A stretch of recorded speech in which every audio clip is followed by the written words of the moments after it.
Hello. Hi, Silas. Thank you so much, Michael. It's Yes, you're learning the lore of the podcast. right. Yeah. But welcome, Vlad. Thank you so much for Pleasure. coming along. Obviously, the main reason, the intro to this was you're doing a show at the Fringe this year called 30 Years of Standing Up. Mm-hmm. Yep. Is that correct? Yes. 30 years still standing up. Still standing up, yes. Yep. 30 years still standing up. Yeah. And that obviously caught my attention because I'm having turned 30 yet. I'm turning 30 in 2 weeks. Oh, were you? Yes. Right. Just before the show opens. Literally just before the show about opens. a week before. Yeah. Yeah. So, I mean, that kind of caught my attention. I was like, you literally have a lifetime's worth of comedy experience in my case, and I just wanted to pick your brain. Right. Yeah. And well, you can say a lifetime of experience. You could look at it as a fucking waste of time, really, couldn't you? I mean, yeah. It amazes me that I've been doing it this long, and in fact, I've been doing stand-up for more than 30 years. I've been doing the Edinburgh Fringe for 30 years. That was the first time I actually did. It wasn't my own show. I was on. So that's what you like, compilations. Yeah. And I'd probably been doing stand-up for about 2-3 years before that. Okay. I mean, you slightly mentioned it before we started that. That would bring you about 32, 33 years. Yep. And that is, I mean, I know. Where do we begin, right? Because I have to ask you so many questions. I mean, also I forgot to mention, but you started that puts you at the age of 35. That's right. Yeah.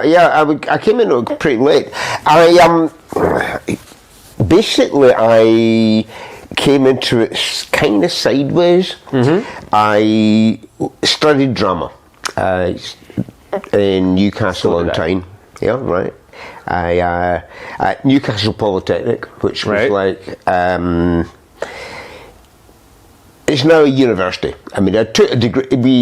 When I was a student there, it was university standard, but these colleges called polytechnics, they all got converted into universities. I interviewed somebody recently who studied acting at the Nautical College in Glasgow. Oh right, I was like, of course, the Nautical College is going to have an acting. Exactly course. Where you go. Yeah.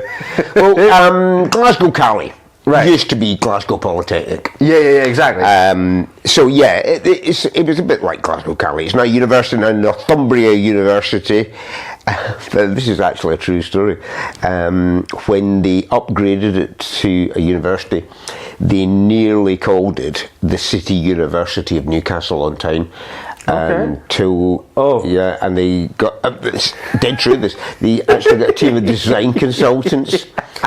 You know, these rebranding companies that paid massive sums of money to come up with a new corporate brand. And these guys did all this stuff like artists' impressions of signage and campus change to City University of Newcastle on Tyne, headed notepaper, and it was only when they had T-shirts with CUNT on the front. So I started doing comedy in a sketch show, actually. I did a bit of serious acting, mainly small-scale touring and community theatre. Right, okay. Which was great. I loved it. We did a lot of... I worked for a small company in Newcastle, because I stayed there for years after I graduated. This would be 90s sort of. That's theatre kind of still. I mean, in those days, there was still kind of quite a lot of. I mean, it was regional. Beginning to be cut then, but there was still kind of grant funding for. Because like what I know about is that it used to be a lot of the regional, the repertoire companies and stuff, and that slowly died away. Yeah, I know, and and especially. And community-based work was first really to feel it got cut before everything else. And what we did as a company, we were called Living Memory Theatre, and we used to take theatre around settings for elderly people. Right, okay. Like residential homes, hospitals, day centres, lunch clubs, stuff like that. In fact, the plays we wrote were written from the memories of people we'd talked to.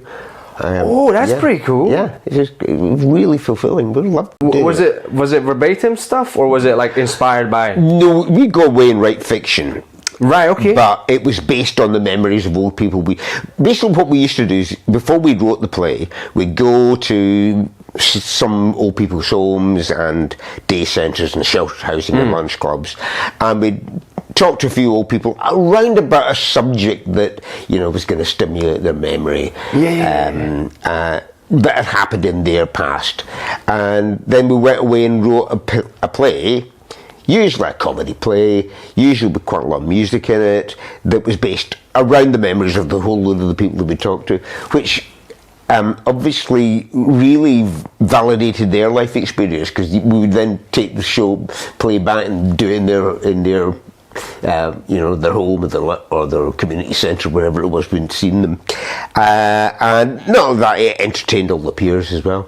Of course. So, I mean that's actually, I haven't thought about that, but that's a quite unique way of going about it.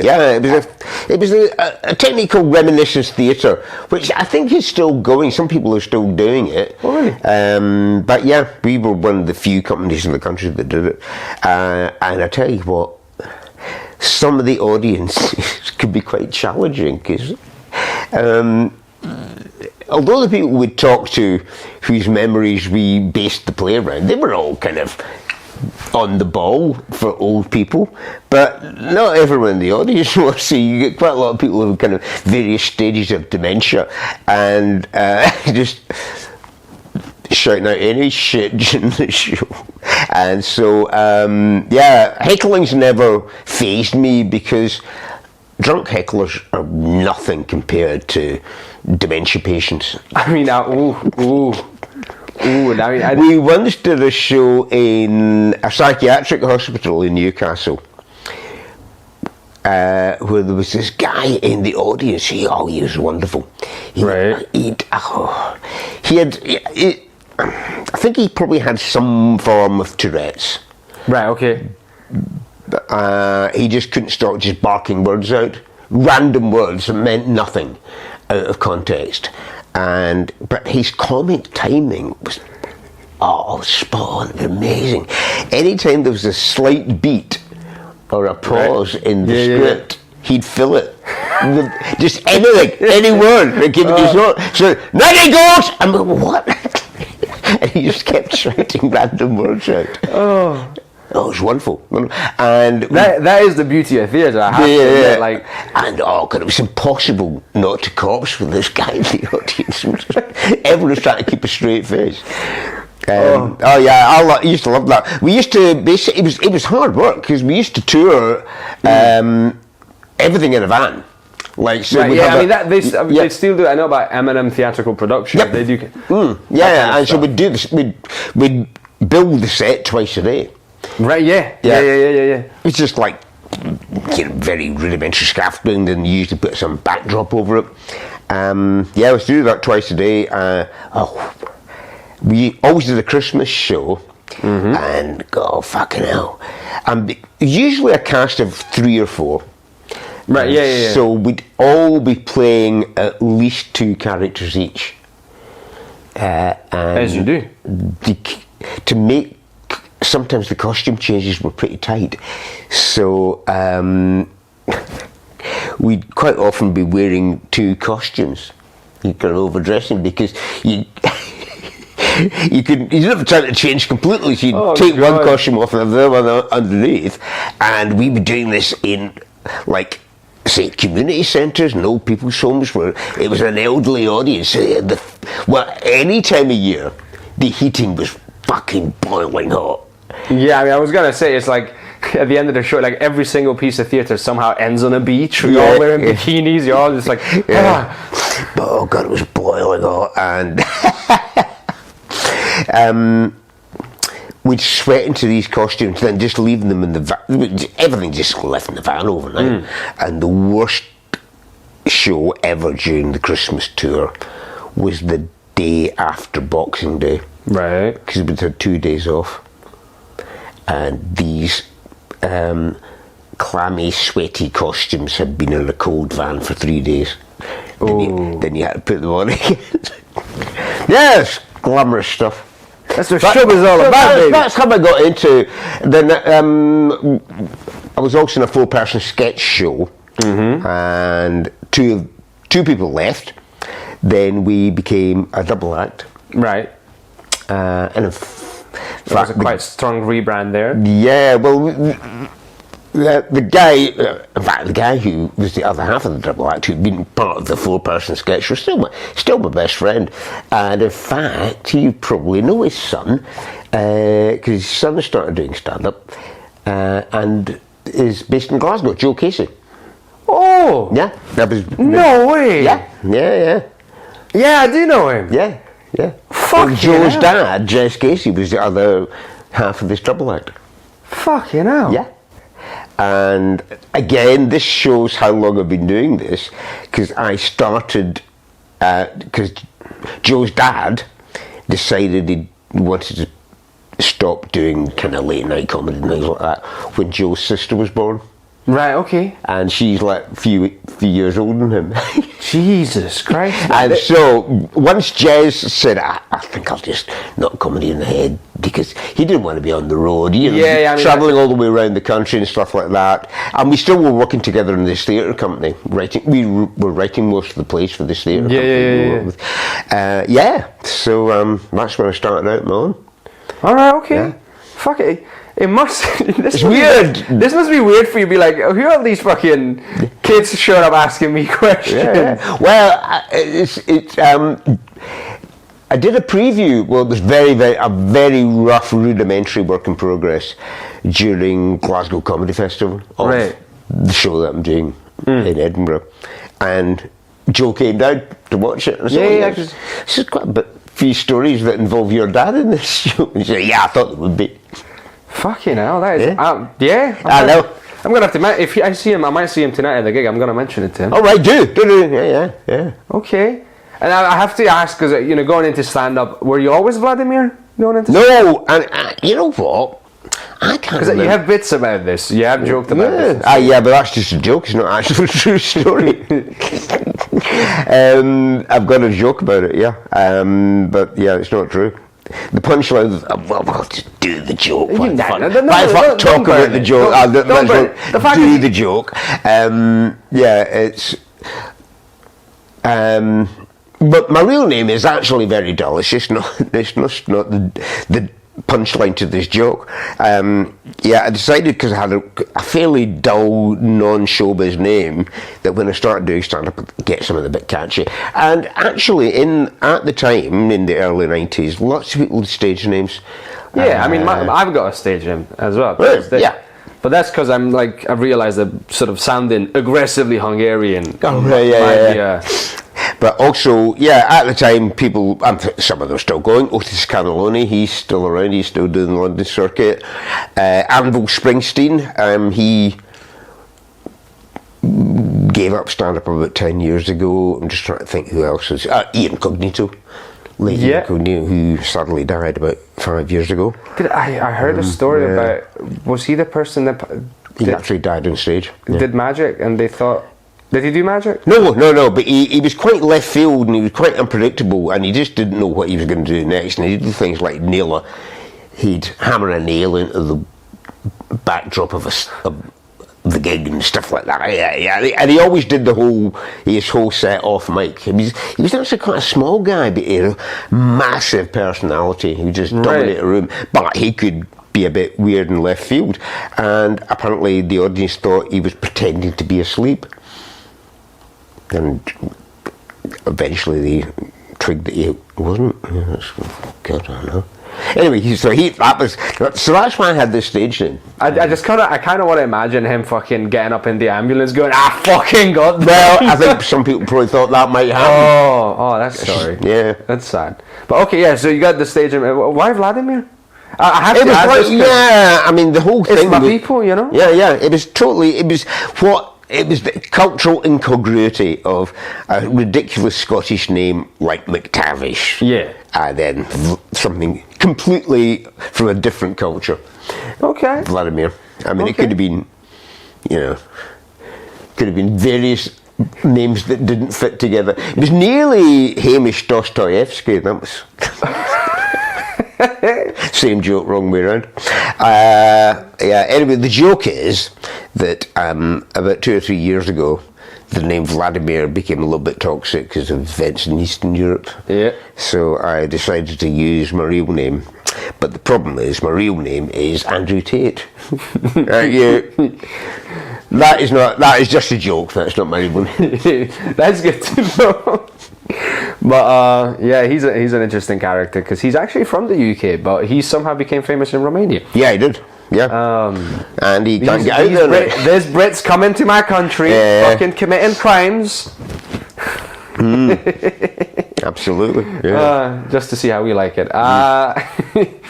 But okay, so I was wondering, I kind of have mentioned this to you before, but because obviously you have like this wealth of fucking experience. I was curious about how technology changing has affected how you went about stand-up, if it has affected it in any way, or if it changed the industry as you saw it. So obviously the first major one was the internet coming up. Sure. Yeah. Which, back home it was like early 2000s. I don't know how that was here.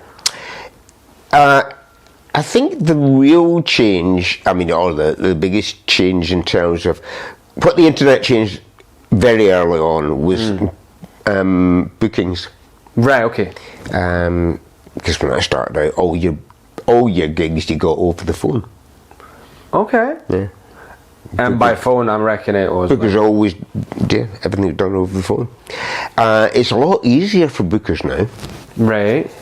Well, one, because some of them, I mean, and this has become an even more common thing, isn't it? I mean, some bookers don't even bother actually directly approaching people anymore. I mean, a lot of them put those booking forums up on, in common forums, things like that. I mean, they'll circulate them to their mailing list and all of that, but and so they actually don't have to do very much other than look who's put their name next to a particular gig. But because it was quite difficult for bookers back in the day when it was done over the phone, because they had to actually make up lies about to actually didn't like about why why they weren't booking him. It used to be some people. I mean, you could always tell when you were getting bullshitted, and it still happens. Not to the same extent, but you could always tell when people were bullshitting you.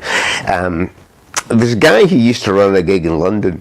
Right. He and it was always like, you think, he'd phone you up, and it was this never happened in the winter, never happened at Christmas or busy time of year, but it always happened like in the summer or during like something like the World Cup or, major sporting event or something. Times when tickets weren't selling. Okay. And he'd always phone you up and say, look, gigs off on Saturday, I'm afraid. It's nothing I do, but it's the pub. The kitchen's flooded. And the fucking number of times that kitchen flooded, like. But why can't he just say, "Oh, sorry"? Sorry, I've not sold it. Yes, haven't sold it. Yeah, I just realised that actually it was not a good idea to put the fucking gig on at the same time as that massive holiday. The kitchen's flooded. Sometimes we'll go on fire. You don't understand, these London kitchens are it's a war of the elements out here, so you don't get quite the same bullshit from promoters you used to. Just like they would think of excuses. You could always tell when somebody didn't want to book you. You could just tell, but they kind of like bullshit about I'm booked up and for the next year, and then somebody says, I got a booking off them for 2 months' time. Fucking cunt toad. Yeah, I mean, does that ever get easier? Well, people just, I mean, you now get so used to people not getting back to you, emails. If you're doing things in email, people just, don't reply to them. Yeah, I mean... now you just get used to that, and, obviously enough people get back to you, so it doesn't really matter, the people who don't reply to you, and, But, that was the first big technological change. And things like this, things like podcasts, I mean, obviously nobody did anything like this when I started out. Yeah. I mean, it was unthought of. I mean, a couple of reasons. I mean, obviously, again, the internet's got a lot to do with it, but I think another thing that's got a lot to do with it is the fact that all the kit is easily affordable. Yeah, I mean, Which you comparatively wouldn't have been 30 years ago. aye, true. Nobody would have thought about it anyway. I mean, people used to make the odd little film and things like that. I mean, now it's been told loads of times that you can shoot stuff on your phone now if you really want to. Absolutely. Like when I started the podcast, I did one that was strictly with immigrant artists in the UK, and that was with a GoPro. Oh yeah. Right, and then it's grown since. We'll have to figure out what happened with the other camera. But yeah. Yeah, I mean, this is wonderful. I mean, and you know, the other thing about it, it's okay. The kit has come down comparatively in price, but it's also that if you did this even 20 years ago, you didn't have the platform. Yeah, distribution. Yeah, you'd have to. Yeah, I mean, YouTube was one of the major ones that started out, and I actually don't know who was like the first sort of comedians to go into it, but yeah, first person to get famous in YouTube was Limmy, I think. Oh, definitely really? in Scotland. Yeah. Okay. Yeah. Yeah, I mean, I've served him personally in a restaurant, and I have seen obviously clips of Yeah, this. I think he was bigger on YouTube than he became on telly, if you know what I mean. Yeah, okay, yeah. He probably didn't get any more viewers by going into. You get millions of people watched him on YouTube. Interesting. Yeah, I mean, that's been kind of the big thing of. He was the first real big YouTube phenomenon in comedy. Yeah. Definitely in comedy in Scotland. For sure it was. Yeah. I mean, I was aware of like American Dane Cook was like.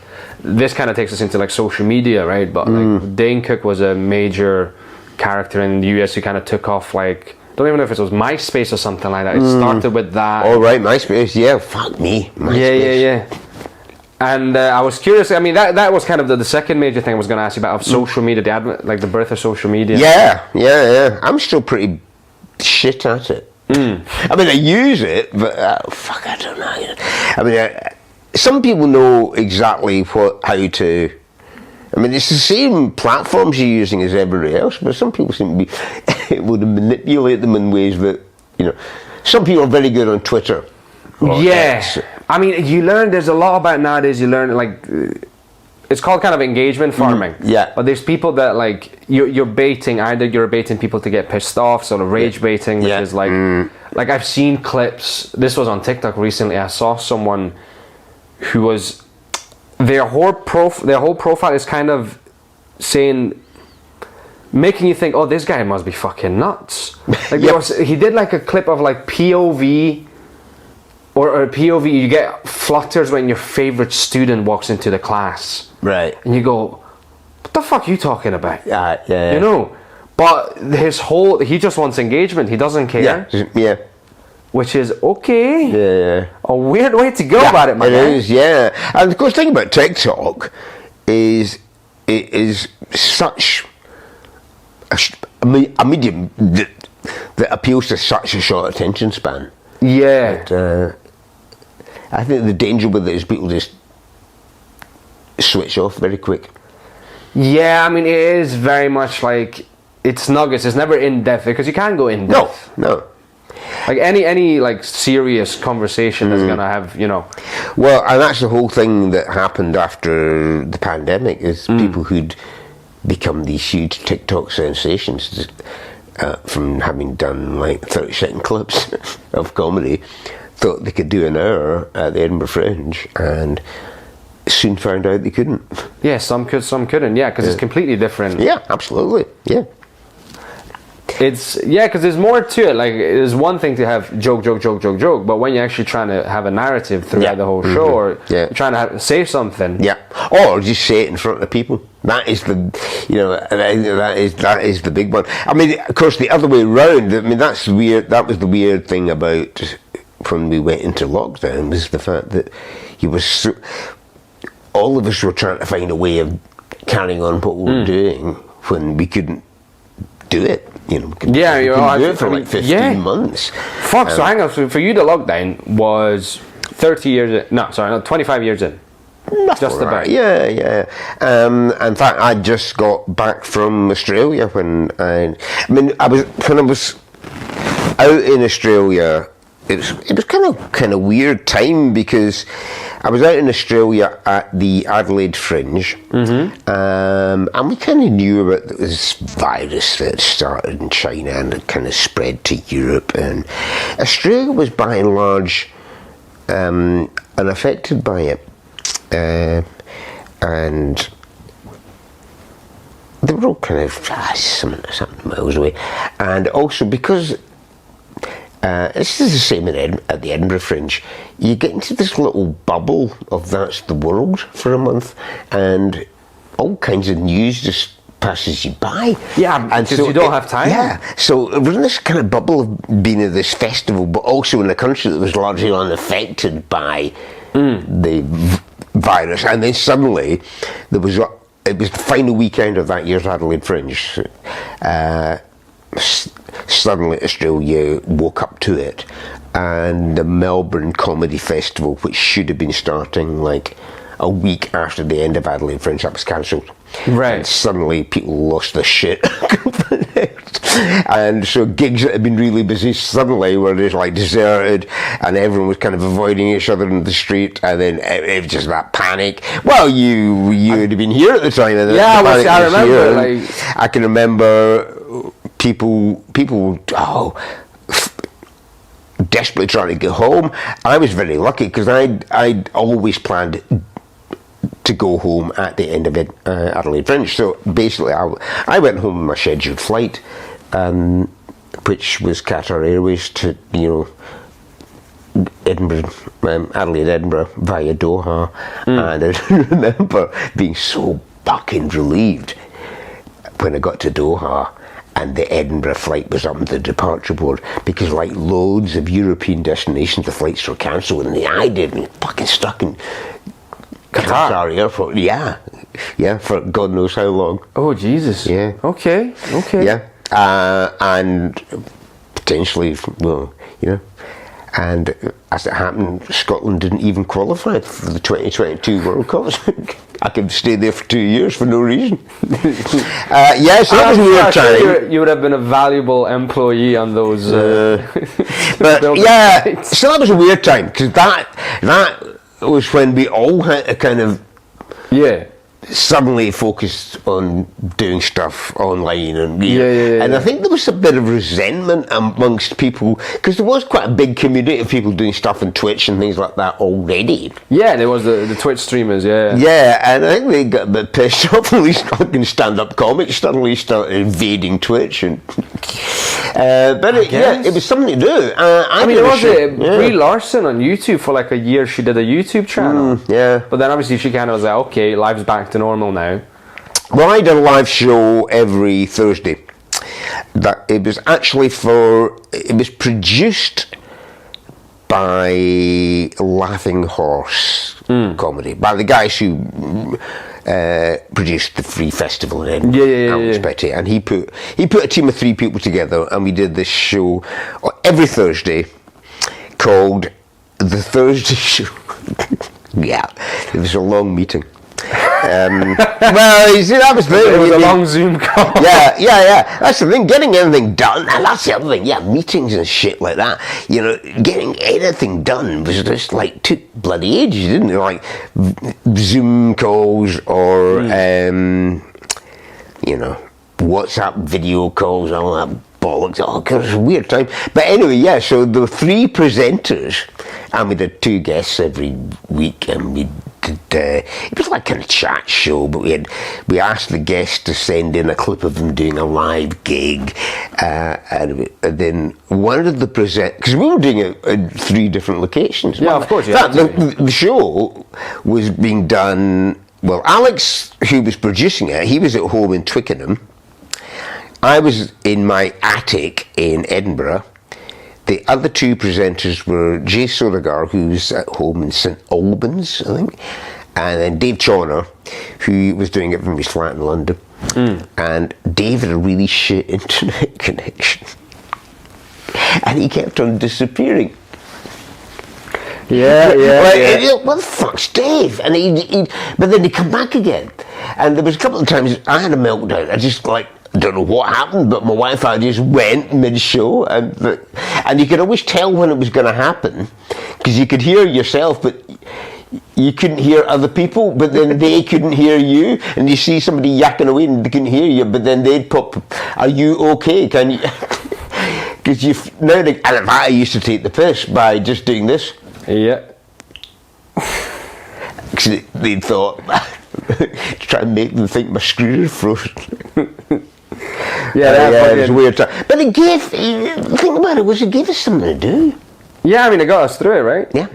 Well, very much so, because I was doing like 5 minutes topical stuff every week, and it was all about the pandemic, obviously, because there was nothing else happening.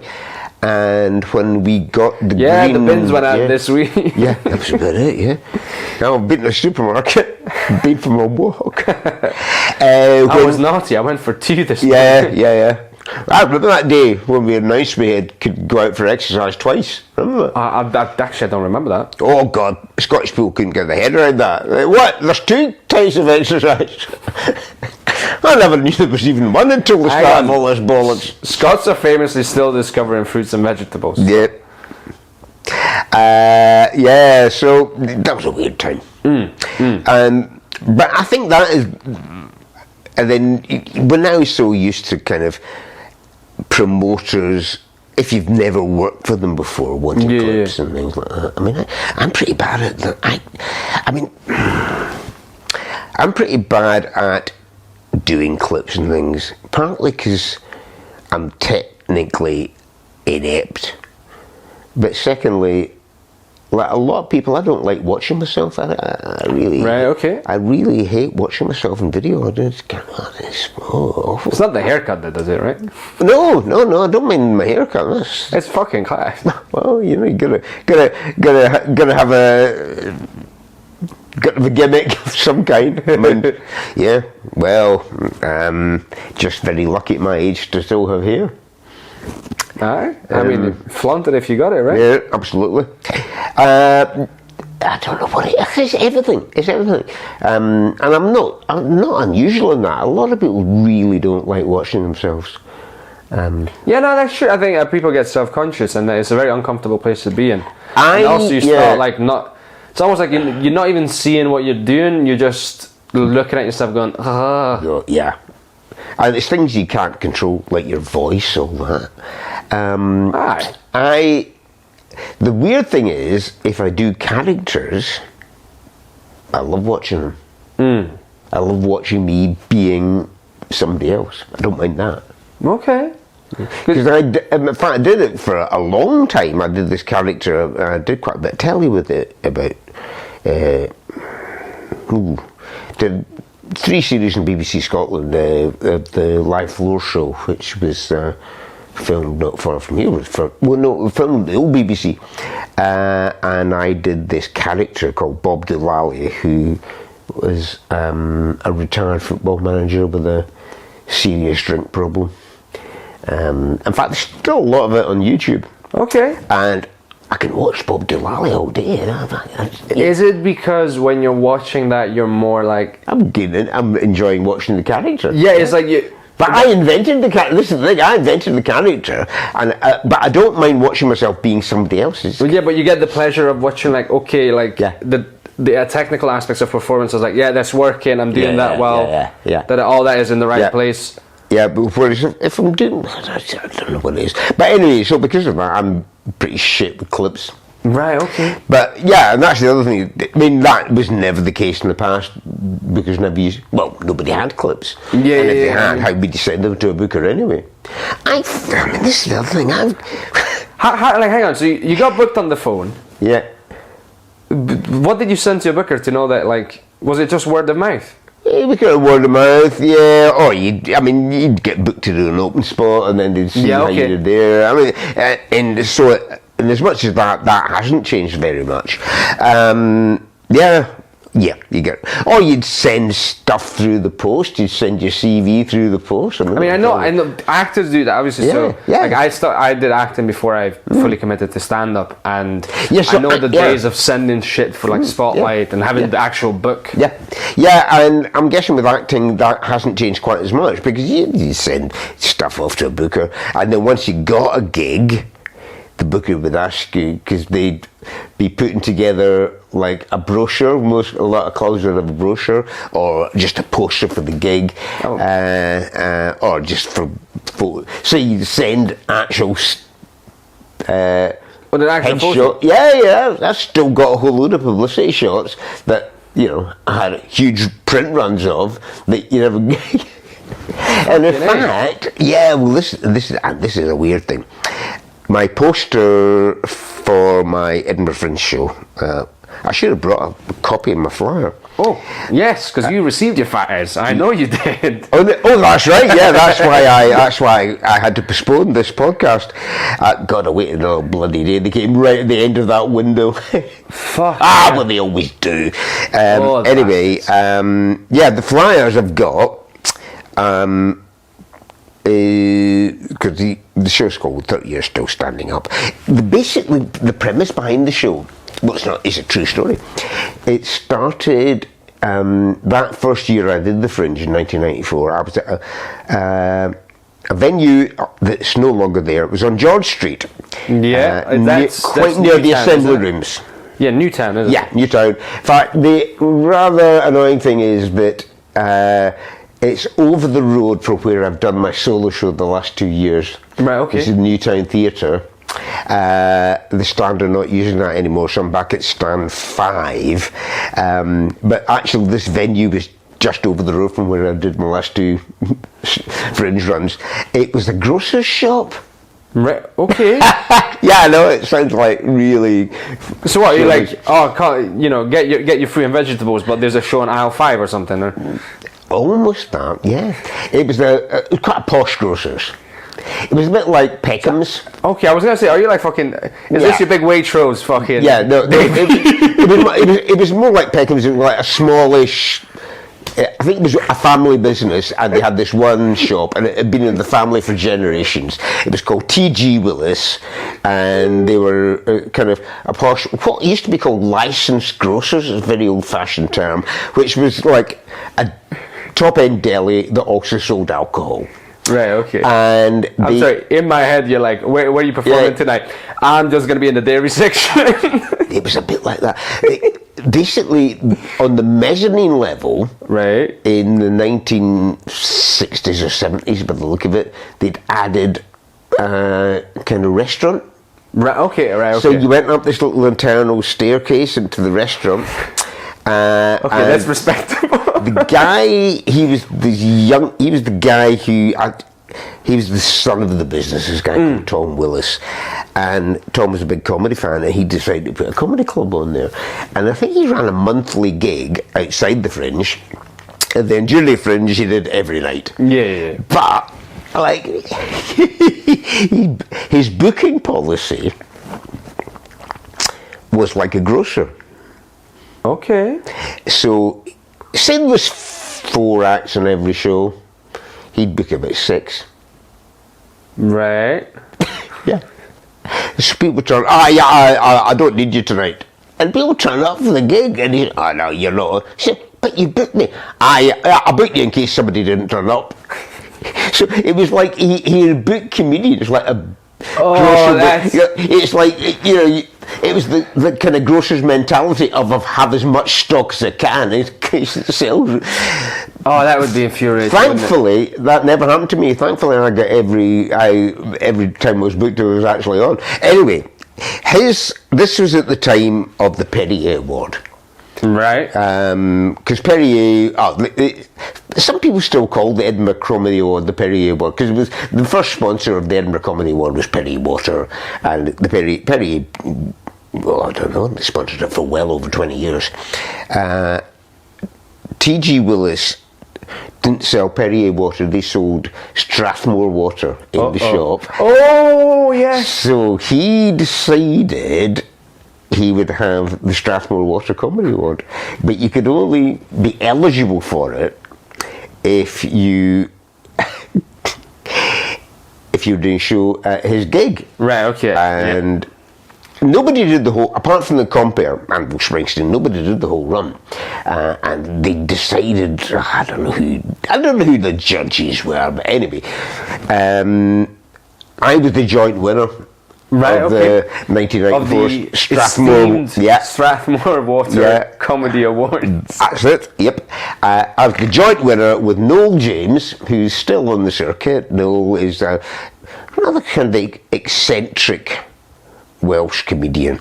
And Noel had actually finished his run by the end of the Fringe, by the time they announced the results, and had this big showcase. They had the showcase gig at the end when they gave the awards out. And he was actually on holiday in Amsterdam. But he came back for the gig. Right, okay. And I said, what are you doing coming back for? We thought you were on holiday. Well, yeah, but I've never won an award before. I said, oh, fair enough. And so the guy from Strathmore Water turned up. The prize was meant to be £100. Okay, and this was 1994. It was shit money in 1994. Anyway, for a prize, it was all right for a gig, but for an award. This was August 1994. Yeah, £100 when, I was 1 month old. Yeah, well, there you go. There would have been a lot of money to you then. Yeah, what? I would have been £100 would have been a lot of money. Yeah, it would have been decent money, eh? Yeah. Yep. So the guy from Strathmore Water turned up with one award, which was cheap as shit. It looked like he'd just gone over it was like one of those. It wasn't even metal. It was plastic, but made to look like silver. It just come off the sheet. It was a whole crappy thing, and 2 checks for £50 each. And he said, sorry, it was a combined £100. That's right, yeah, get £50 each. And he said, look, I've only got one award. And I said, well, give it to Noel. Right. I'm still in Newcastle at the time, so I said, well, I'm just down in Newcastle. I'm only an hour and a half down on the train away. He's come all the way over from Amsterdam. He's come off his holiday to get this. Yeah, you have to give it him. Right. Okay. I said, don't worry, I'll say, you took my address down. I said, I'll put one in the post. Let's say, no, you're kind of eccentric guy, and he kind of got his teeth into this idea that this guy was going to send me this award. And so anytime I gigged with him after that, we used to work together fairly regularly. First time must have been about 2 months later. He said, have you had that award yet? And I said, no, I haven't. He said, no. I phoned him, I phoned him several times. He says he's going to post it to you. Okay. And he's got your address, and he's going to put it in the post. Right. But I keep reminding him, I phone him. A little bit later on, we're gigging again together, and he said, have you had that award yet? I said, no, I haven't. Why are you fucking phoning that guy? He says he was going to post it to you, fucking cunt. And about 6 months later, he says, have you had the award yet? I said, no, I haven't. He said, oh, well, I don't think you're going to get it now. I said, well, no, he's left the company. And I thought, I bet he fucking hasn't. I bet he hadn't. I bet he just told the person on the switchboard, if anyone Welsh phones, I don't work here anymore. Right, okay. Anyway, so that was it. Until, and this we were just talking about lockdown and being in Australia just before it. In February of 2020, I was out in Adelaide, like I said, and he got in touch on Messenger. No, James. And just the simple message said, what's your address? That was it. 20 years on. 26 years later. Oh, God. He said, what's your address? And I gave him it, and then I phoned home about a week later. Yeah, so please tell me you just said, I'm sorry, I walked out for cigarettes. Anyway, there was about a week before I was due to get home. I phoned my wife, and she said, oh, there's a parcel arrived for you. I said, oh yeah, I wouldn't have ordered anything, none of this. I mean, not home for another week. Don't know what that can be. I said, no, it's not like Amazon or anything like that. It's obviously it's handwritten, and there's an address on the back. It's somewhere in Wales. I said, oh yeah, I know who said that. And it's this weird shape, and she opened it up. It's a jiffy bag, and it was this beat up old fucking trophy that Noel James had obviously.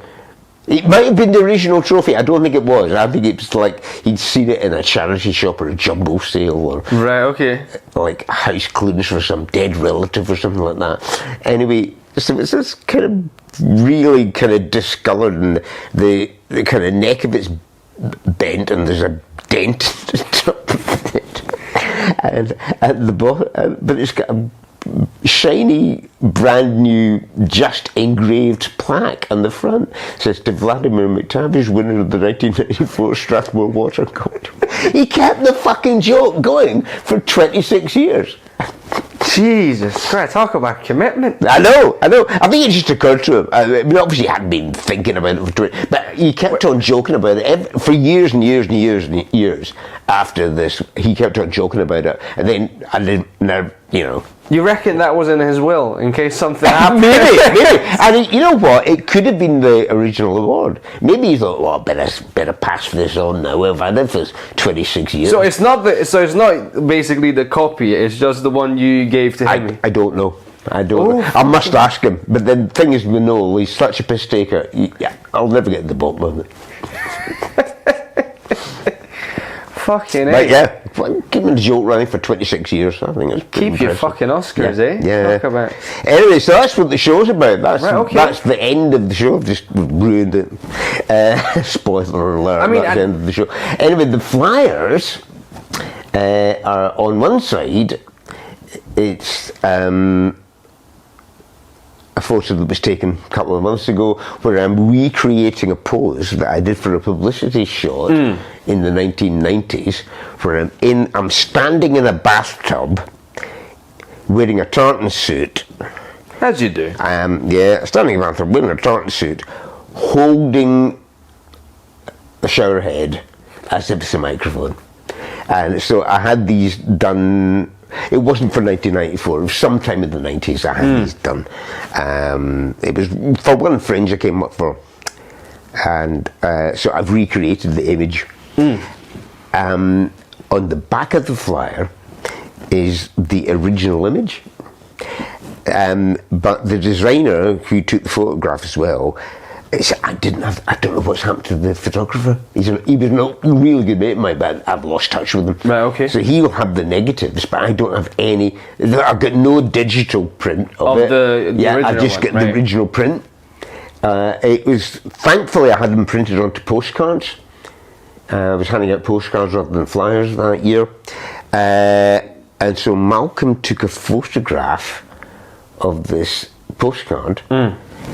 Because, I mean, the actual postcard was in really good, the definition was still really good, but because he's taken a photograph of it, it looks faded. Right, okay, yeah. So it looks like a really old photo that's just faded in the, over time. Yeah. So it's actually worked. Yeah, so talking about the reason we got into that is that now these days you wouldn't have a hard copy of a photo. Everything's digital. Yeah. I mean, that's what I was thinking about as you were saying about saving up. I was like, do I have anything saved up myself? And it's like, well, I've got the original PDFs. Yep. Of my posters and flyers. Yeah. I know. I mean, I've still got some publicity shots from like early days because you just get, and some of them were black and white. There was something I really wanted to ask you, right? Because I just committed to comedy 2 years ago. What keeps somebody going for that long? What is the secret to longevity? I enjoy it. That's right? Simple as that. Do you yeah, that's fair. Do you? And for this long, the thing I've noticed is obviously there's opportunities come and pass you by. There's people come up and go down and disappear and all that stuff. Yeah. How did you emotionally keep yourself sane? Well, yeah, very good question, and I think you focus on what you have control over. Right. That's it, really. If you focus on anything else, that is where you lose sanity, because ultimately at the end of the day you've got control over what you do, how well you do it. You don't have control over where you do it. but any stage is a stage. So yeah, you just have to, and you just don't get bitter about things that opportunities might pass you by. Or I mean, having said that, I mean, what kind of keeps you sane is looking back at what you have done, and think, oh God, I achieved all of that. Okay, it was X number of years ago, but no one can take that away from you, what you've done in the past. Of course. Yeah, and I think what probably keeps me sane now is the fact that I'm still doing it.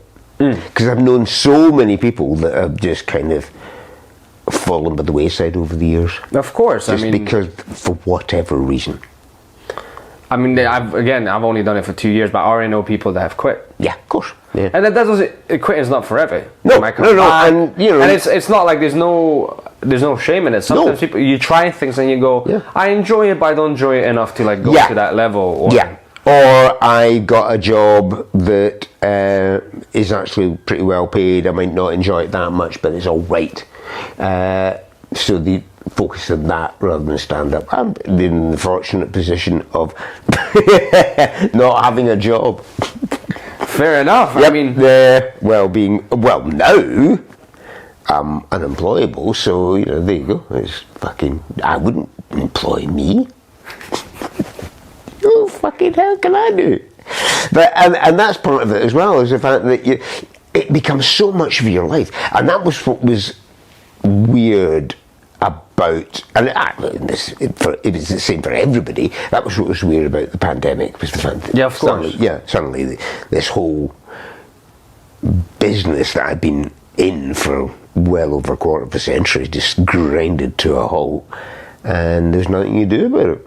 Yeah, of course. And again, like you've been doing this like professionally full time. For all that time, and at the back of my mind, I was very worried that I wouldn't do it again, because I mentioned this to a lot of people when we kind of all started back out again in 2021. I remember saying to people at gigs, God, I thought I might never do this again, just because of being off for a year and a half at the age it was at the time. You thought, well, maybe people will think I'm too old, maybe people have forgotten about me.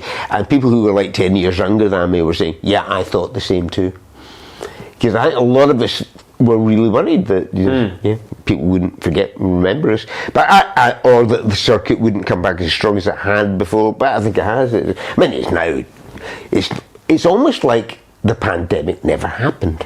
Yeah, in a way, In a way, I mean, the way we go about our day-to-day lives, we're kind of back to normal. Yeah, and the circuit is totally back to the point. In fact, if anything, I think it's back to the old school, healthy, emotionally supportive place it's always absolutely, yes. Well, backstabbing's back again. But if anything, there's more gigs now than there were pre-pandemic. Really? I'm just thinking, probably in Scotland there probably is, actually. There's no less, definitely. Oh, that's good to know. That's good to know. I mean, this is... I saw this, somebody was asking people...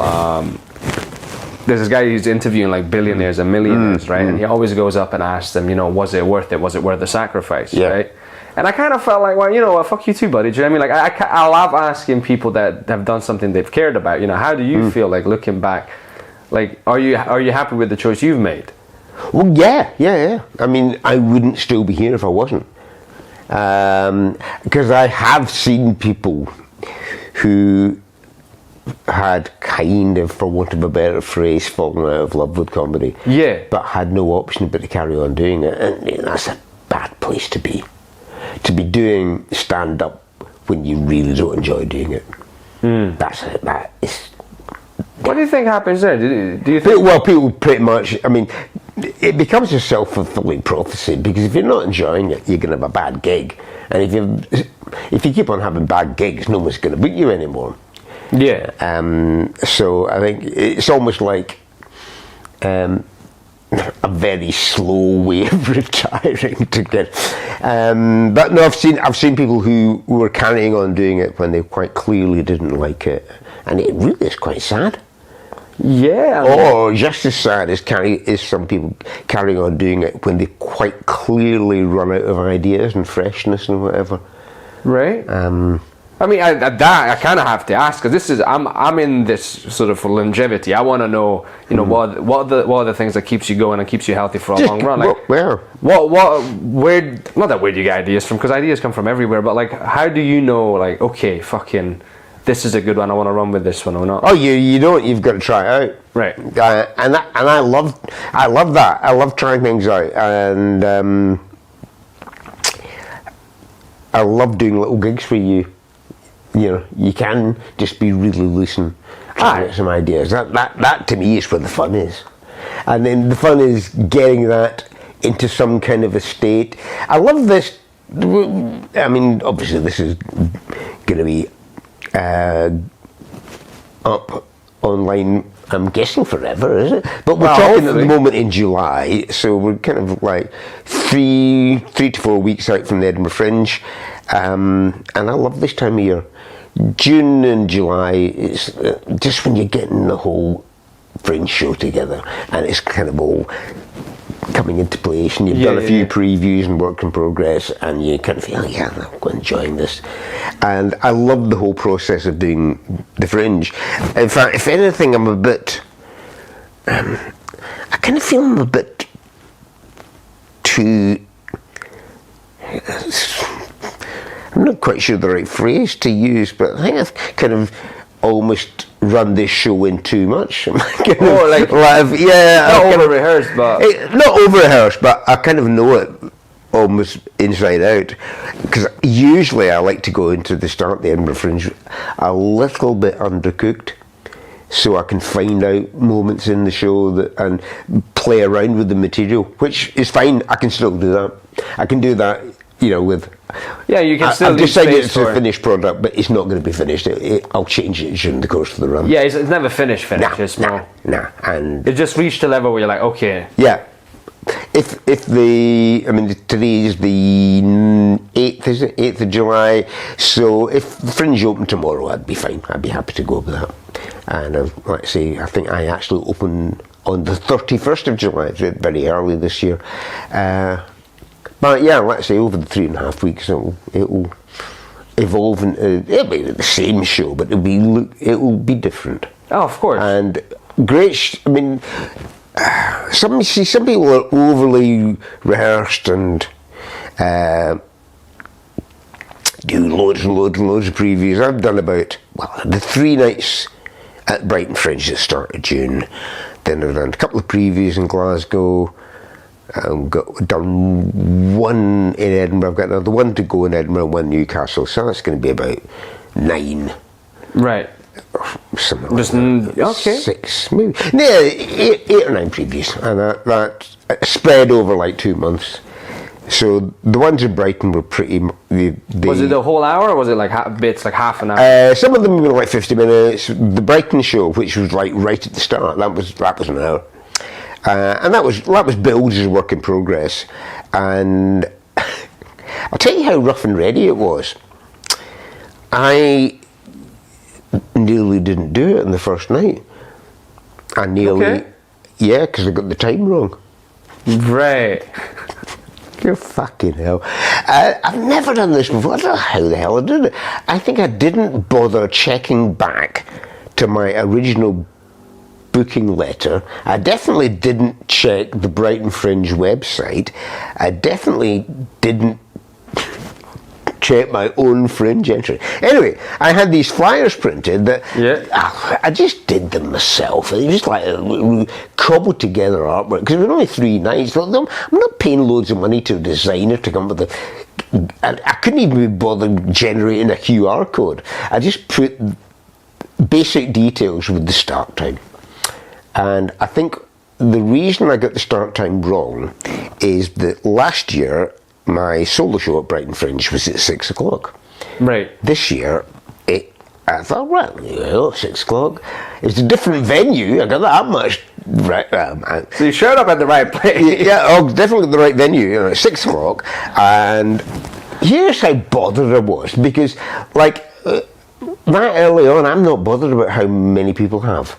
it's more about, it's not about getting a big audience, it's more about having, in fact, if anything, I quite like a small audience when it's work in progress, but it's because it gave me so much looser and just almost do it like a conversation.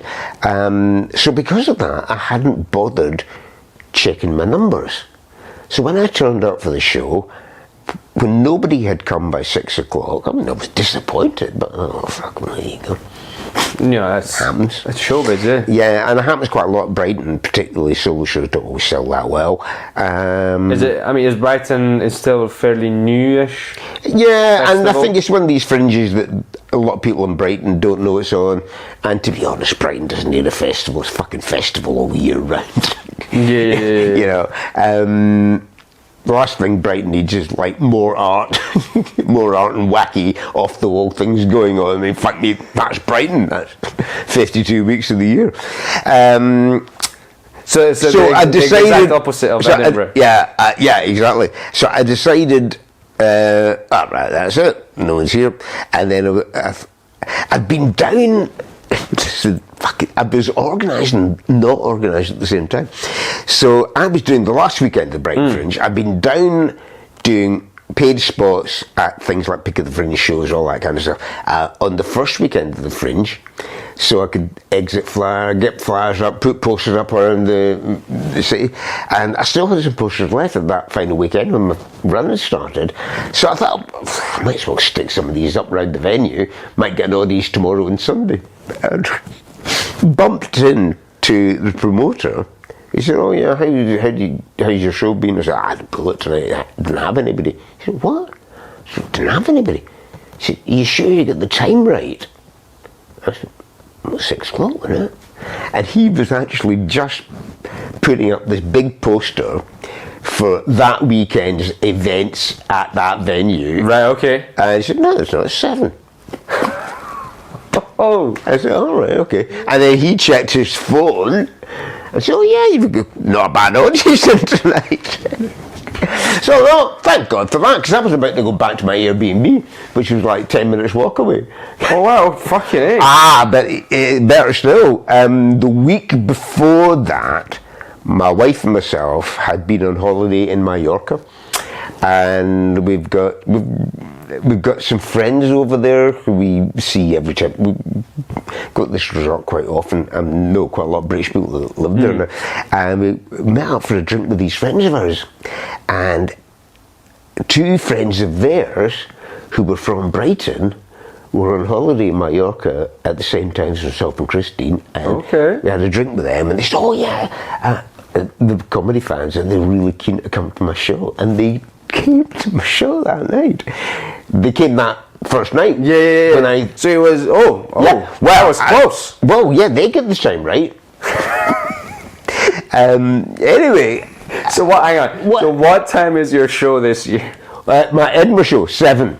And that definitely is 7. Yeah, 7 o'clock. You promised to be there. To the best of your knowledge, life allowing. Yeah. Well, what I thought would have been amazing would have been if this couple had turned up to my show and thought, "Oh, that guy," because I'd only met these people once. Yeah. He's that bloody fantasist we met in Mallorca and claimed he was doing a comedy show. I mean, what's this he's fucking playing on? Yeah, he even got posters put up in the venue with the wrong time on. But what amazed me was that people came and they had flyers, but obviously they didn't pay any attention. This is what people book online. I mean, they found out there was a mistake in the flyer before I did. Oh, fucking A. Yeah. Well, yeah. It's a good thing you made it then. Yeah. Got here in time. Eventually. Well, I guess Go See 30 Years Still Standing Up is most likely going ahead. Yeah, it will be. 7 o'clock. I know you said you're going to have to start heading back soon, so I don't want to hold you for too long. I guess, this is kind of to sort of slowly wrap it up, because the question has been at the sort of forefront of my mind was, if there's any advice you'd give yourself now, which is always a classic, right? But looking back, or if it's sort of a retrospective, like, what would I do differently? If you would do anything differently, I think I probably would. Yeah. Okay. The first thing I'd probably do differently, I probably would have a different name. Would you actually? Yeah, I think I would probably. Yeah. Why? Well, I'm used to Vladimir McTavish now, but I think, you know what, I think I probably would have... I wouldn't use my real name because it is a bit just like... My real name is Paul Snedden, and I think that is a bit dull. And it doesn't sound particularly good. You never know. Like, right now, one of the biggest stars right now is Paul Smith. Yeah, that's true, yeah. I think I'd have a different name. I think I was thinking about this. I was thinking that maybe, you know... I mean, it's too late to change it now, but I think I would have a name that was closer to my real name. Right. Probably not my, yeah, let's say Snedden's not exactly, doesn't roll off the tongue that well. But that's the one thing I'd have changed. Interesting. Yeah. And who knows, I might not even have changed that. But then if I hadn't, anyway. I mean, yeah. I was just thinking back to all the people, because so many people in the 90s had stage names. Yeah. And it just isn't a thing now. I mean, that's... We get one or two. You do, so I think nowadays stage names are more for the reasons of if people have got day jobs, they want to avoid trouble. Yeah. Or in my case, is because I'm trying to make my name a bit more palatable for an English-speaking public. Absolutely. Right? Yep. And I think even in acting's even more so because I feel like you get more put in a box if your name is just foreign. But there's so many people, they're trying to fucking solve problems as quickly as they can. Yeah. So you're going to jump a corner and be like, okay, you're foreign, we're looking for traditional English sounding people. Yes. Yeah. So that can be a problem. But yeah, I mean, I'm trying to think if... there's still kind of a thing. ABC Hammersmith. Yeah, but then there's a specific reason for that as well. But not as common. Like in general, people kind of just run with their own names. That's interesting. I mean, that just reminded me because I feel like in the 90s there was more emphasis on like being not one kind of comedian, but like you had to have a certain accent, you have to have certain things. And now it's become a lot more. You know what? You can sound where you're from. You don't have to do Shakespeare in the fucking RP. Yeah, that's right. Yeah.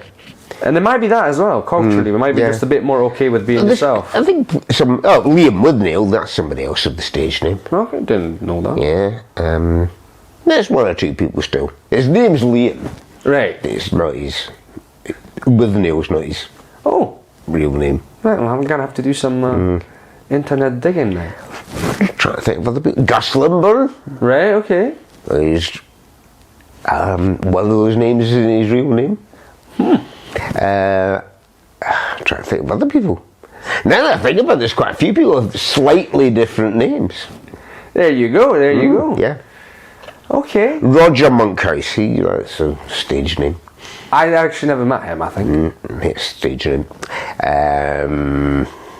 Okay, so I guess... This could turn... This whole podcast, which started out being quite engaging and quite about life and stories. Yeah, exactly. And we didn't even talk about the wildest gigs you've had. Exactly, and then being quite jocular and quite... It's kind of petering out into being just an old man remembering people who've got stage names.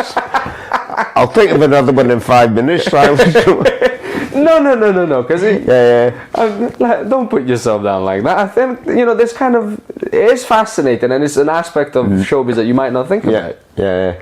And it's kind of like you go, okay, we have evolved. Yeah. Well, it is very much a thing now that, it was of its time. Fair enough. And let's say so much has changed, but the one thing that hasn't changed really is just the fact it's all about going out and expressing yourself and hopefully taking an audience on board with you. Right. And sometimes meeting them halfway, because you have to do that now and again. Maybe. Yeah, I mean, that, I don't know if we even have enough time to get into this, but I just remembered Alan, he wanted to ask you something about... Oh, yeah. A lot of it online is that, you can't say anything these days. Yeah, I think you can... Well... In 30 years, how much has it changed? I don't think that's changed that much. I think you always... They just changed them. I really don't buy into this whole idea of there's a cancel culture. I really think that's been invented. Right, It's okay. been invented by the right-wing press, you know, who say, oh, There's people definitely can't say this. pushback and things like Yeah, that. but also I think some people like to pretend they're more edgy than they are, and I don't get booked by these people because they've decided to cancel me. Nah, they've just not booked you because they don't like you. I mean, it's used as an excuse by people who don't get booked by certain bookers. They say, well, they've cancelled me. No, they haven't. They're just not booking you. Every promoter has a right to book who they want and who they don't want, and book who they don't want. And I think it's just names change. So, like what seemed to be woke now was politically correct in the early 90s, and there's stuff. I mean, I think people are more sensitive now. Yeah, there's no doubt about that. But I think the rules haven't really changed. Right. And I think the rules are that if you know it's going to upset people, then figure out if you want to take that risk. That's a risk you take. And let's face it, people still do stuff that upsets people. Yeah. And some people do it intentionally, some people do it by accident. And then again, you can't please everyone either. No, and I think it's at the end of the day, it comes down to your own personal ethics about, I personally just don't ever do any jokes that make fun of people who are in, for want of a better phrase, not you don't joke at the, laughing at the powerless, I think is just a sort of cheap thing to do. Fair. Yeah. And you still get plenty of that. Yeah, I mean, you got plenty of people who are powerless. Yeah, but you plenty of people who laugh at powerless people. I think it's much better to set your targets as, positions of, the people you should be insulting are people in power. Be that political power or economic power or social power, whatever, But you should be attacking people who have a higher status than you. That's basically the way or of an equal status. You shouldn't be kind of taking the piss out of people who you perceive. Well, I don't perceive anyone of a lower status than me anyway, because it'd be pretty fucking hard. But you know what I mean. Don't do racist, misogynist, or homophobic jokes. That's always been how I've done it. Probably people got away with more stuff even as recently as 5 years ago. Yeah. I mean, of course. I mean, there's just the top of my head is Roy Chubby Brown, who had a whole career out of it. Yeah, absolutely. But that was kind of like a different circuit. Yeah. And I think just if you have got gay friends or if don't do jokes would upset them. Fair. I mean, I remember once doing a joke and I ran it past Bruce Fumé, and he said, "No, that's fine. That joke's fine because the victim of that joke are white people." Right. It was all a routine that was all about white guilt. Yeah. It's too long to go into now, but what do you think? And Bruce said, "No, that's fine because you're laughing at white people." Yeah. And did you have anybody in the audience who felt differently, or? Well, after that, I always noticed that people of colour would get the joke first. Right. Okay. Yeah. And then middle class, right on white people would laugh eventually because it was quite a long routine and it took quite a while to get into what the actual nub of the comedy was about. That's interesting. Whereas people of colour, you'd see them laughing immediately. Yeah, that's interesting. I've got a routine about. I'm looking at the time because I know you need to go. But I've got to talk about me being Romanian, and somebody told me once I'm too white to be from Romania. So the whole bit is like, but how white are Romanians really, right? And I have one line that I used to say originally that, we basically knock off crackers, right? That was the joke. Yeah. And I realized that actually middle class white people and some white people kind of go, ooh, I don't know about that. Yeah. I'm like, well, hang on, that's the one word I can say. Yeah. Really. Yeah, exactly. And it's about the perceived status of Eastern Europeans. Yeah. But it was like people kind of went, I don't know if I'm comfortable facing this. Yep, absolutely. Yeah, and yeah. So I've been massaging and figuring out how to see. You have every right to make that joke. Anyone else made it. Nah, fucking right, and you'd have every right to be fucking annoyed and pissed off and insulted by it. I mean, personally, I wouldn't mind. I know, but you know what I mean. I don't think anyone else has the right to make that joke. And it kind of pisses me off now and again, and it doesn't happen as often as it used to be. You see some English comics doing really badly observed jokes about Scotland, and you're like, actually, I'm not insulted by that, but it's just shit. Yeah, I mean, there's an element of that sometimes hacky. Like some people are trying to be edgy, but while they're being hacky, and you kind of go, "It's just boring, man." Yeah, exactly. Yeah, it's a fine line. Yeah, it's a fine line. But now we're just genuinely curious. I was trying to find that you can't go wrong if you laugh at yourself. Fair, and that tends to be. I mean, I'm not the butt of all my jokes, but I kind of tend to laugh at myself as much as I laugh at other people. So, I think you really can't be, you can't be deemed to be wrong if you're laughing at yourself. Fair. Fair. Okay. I feel I made sure that I've covered all the major topics I wanted to cover. It means everyone else can laugh at me too. That's fine. Yeah. I mean, one of my pals, he was gigging down in England doing jokes about himself and coming from Scotland, and it was in a posh area, like a fucking Tory area, let's say. And he was like, "Well, they might be laughing for different reasons, but they're fucking laughing. Yeah, and I'm getting paid." Yeah. Listen, Silas, I've loved this. It's been great fun. Thank you so much for coming on. Really appreciate it. And thank you, Michael. And yes, 30 years still standing up at the Fringe, 7 o'clock. 7 o'clock, stand 5. Yes. Except Monday the 12th. Except Monday the 12th. There you go. Please come and watch the show. Cheers. Thank you.